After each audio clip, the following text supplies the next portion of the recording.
E aí, gente, bom dia, tudo bem com vocês? Como estão nessa quarentena aí? Se cuidando, né? Hashtag fica em casa. Vamos ficar em casa. Gente, então, vamos dar prosseguimento aqui ao nossos estudos filosóficos, seguindo o mesmo método que a gente fazia em sala de aula, né? Um tempo de filosofia, na outra semana um tempo de sociologia, e a gente vai alternando, beleza? Então vamos começar aqui com de onde a gente parou em filosofia, que é a transição do pensamento mítico para o pensamento filosófico. Vamos lá.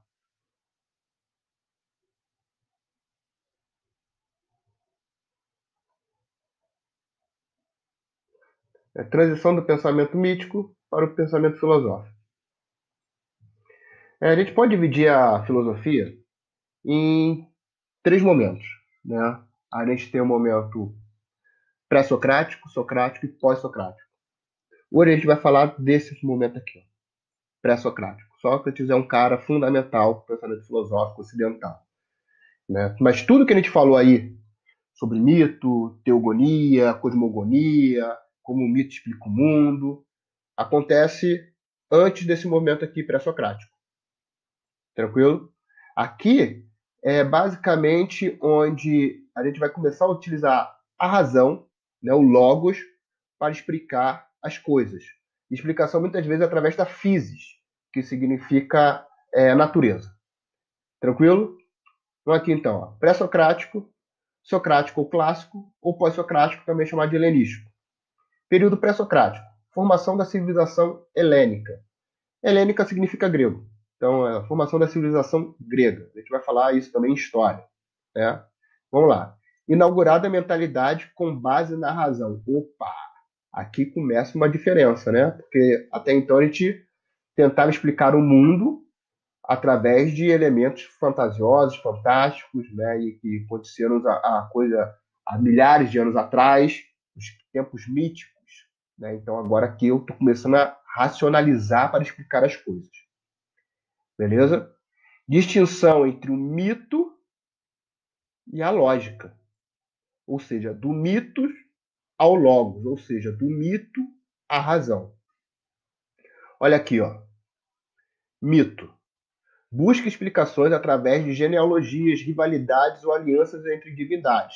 Isso aqui a gente falou lá na nossa última aula de filosofia, quando a gente falou como os mitos explicavam a criação do mundo e a criação das coisas. Não há preocupação com contradições. Eu posso me contradizer utilizando o pensamento mítico. Existe grande presença de concepções cosmológicas em suas interpretações. Nós já vimos o que significa cosmologia na nossa última aula. Dá uma olhadinha aí no caderno de vocês. Tranquilo? Vamos aqui, ó. E a filosofia, o pensamento racional. Existe explicação coerente, lógica e racional, diferente aqui do pensamento mítico. Explica a produção natural das coisas através da observação de elementos naturais. A gente vai falar da physis. Não admite contradições. Né? Eu não posso me contradizer nas minhas afirmações. Tranquilo? Vamos seguir. Ó. Os pré-socráticos buscavam a origem da natureza no universo e das coisas por meio de explicações lógicas e fundamentadas na observação e estudo da realidade. Ou seja, uma explicação coerente com a sua realidade. Observação de elementos naturais. Essa geração aqui pré-socrática vai ser chamada de monistas. Tranquilo? Então os pré-socráticos vão ser chamados de monistas. Vamos lá. Por que eles são chamados de monistas? Aqui, ó, monistas. Acreditavam que o universo tinha sido gerado por um único elemento ou fenômeno. Ou seja, todo filósofo pré-socrático monista, ele vai procurar a substância primordial, aquilo que dá origem a tudo, aquilo que compõe todos os seres.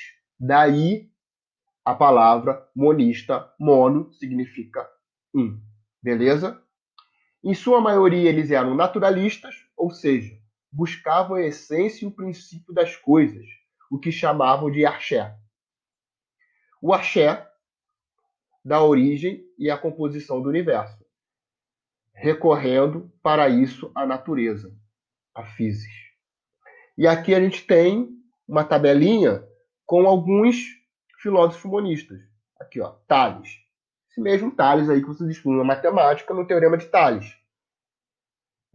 Basicamente, esses filósofos vão ser o nome e o seu sobrenome vai ser a cidade de onde ele veio. Então, Tales de Mileto. Tales falava o seguinte, ó, a arche, ou arché, ou arqué, né,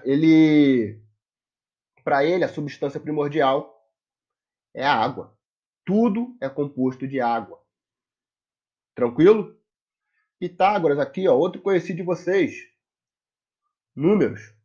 Heráclito, a gente vai falar bastante de Heráclito no próximo slide aí, ó.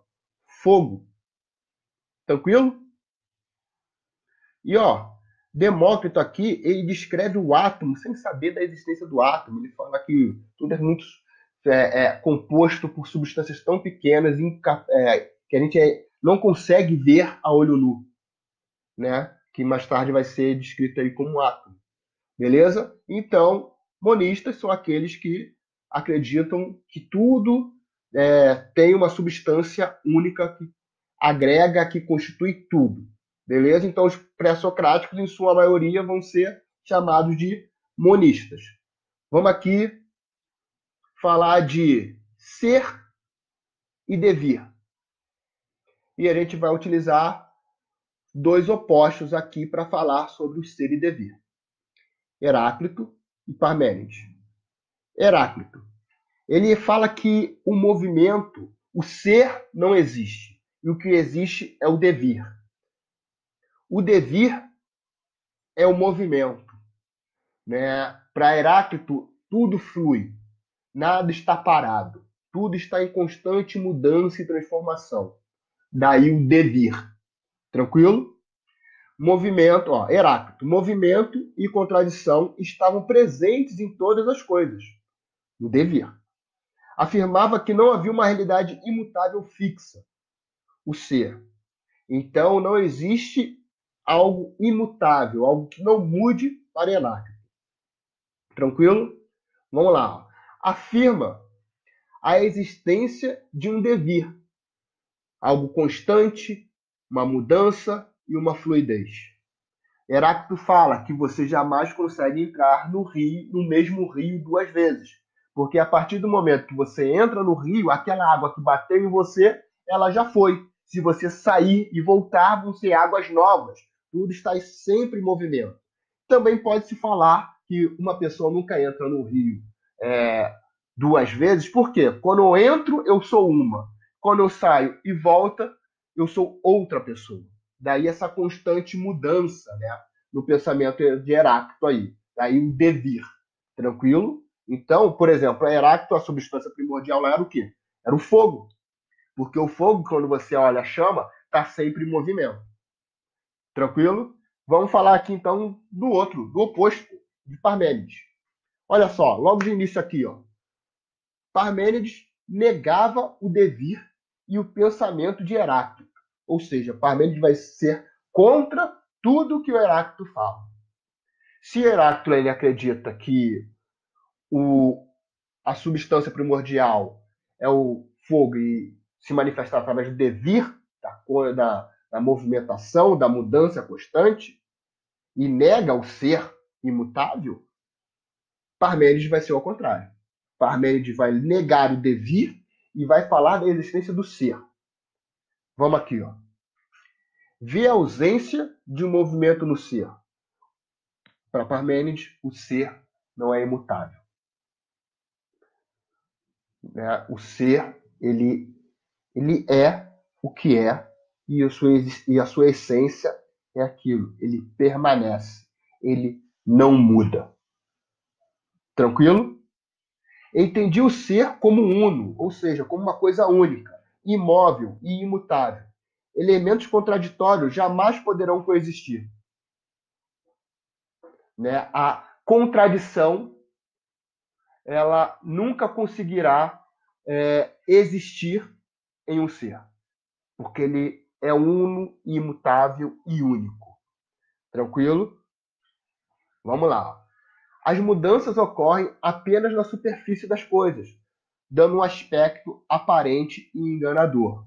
Quando ocorre uma mudança, a essência continua a mesma. Então as coisas não mudam. Permanece idêntico, igual. Por exemplo, um rio jamais deixará de ser rio, porque a sua essência é ser um rio. Daí ele ser o rio e apenas o rio. Ele não pode ser outra coisa que não um rio. Viram a diferença? Para Heráclito, enquanto o rio, o mesmo rio, ele não é a mesma coisa, já que suas águas estão correndo a todo momento, para Parmênides não. A água correndo é uma coisa que é inerente ao rio. Então ele vai continuar sendo um rio por ser aquilo que ele é. Tranquilo? Vamos aqui, ó. Quadro de diferenças entre Heráclito e Parmênides. Postura frente ao mundo. Heráclito. Existe um devir contínuo. O mundo está em constante movimento, não está estático. Já para Parmênides, não existe um dever, e sim existe um ser. O mundo está estático. Então, Parmênides acredita que o mundo está parado, e para Heráclito, o mundo está sempre em movimento. A verdade, para Heráclito, como consequência do devir, o caminho para a verdade não é um só, muda a todo momento. Já para Parmênides, o caminho para a verdade é um só. Postura frente ao ser, Heráclito. O ser, entendido como essência de todas as coisas, tanto pode ser e não ser, já que todas as mudanças são válidas. Para Parmênides, como Heráclito, considera o ser a essência de todas as coisas, mas não concebe de forma alguma a mudança deste ser. A existência do ser e não ser só em um lugar. A existência do ser e não ser só em um lugar, pois o caminho da verdade só se manifesta no ser. Ou seja, a verdade não aparece no não ser, porque não existe o não ser. O não ser não há.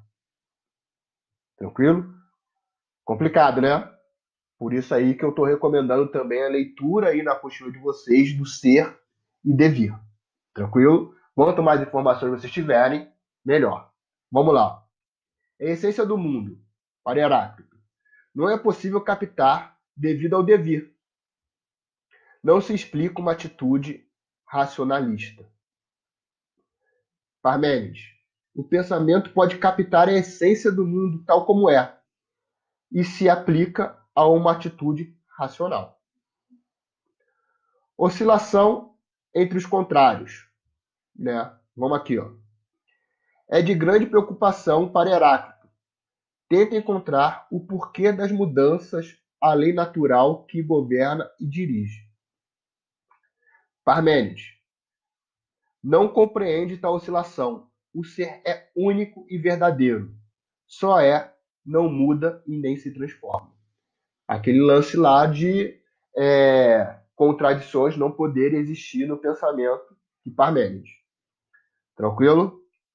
Então, gente, com isso, nós terminamos aqui essa partezinha sobre os monistas, a transição do pensamento mítico para o pensamento filosófico, e o ser e o devir. Tranquilo?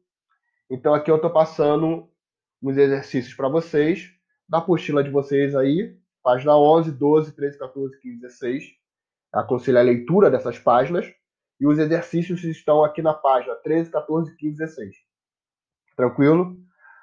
Esses exercícios devem ser enviados para esse e-mail aqui, professor.dionsilva@gmail.com.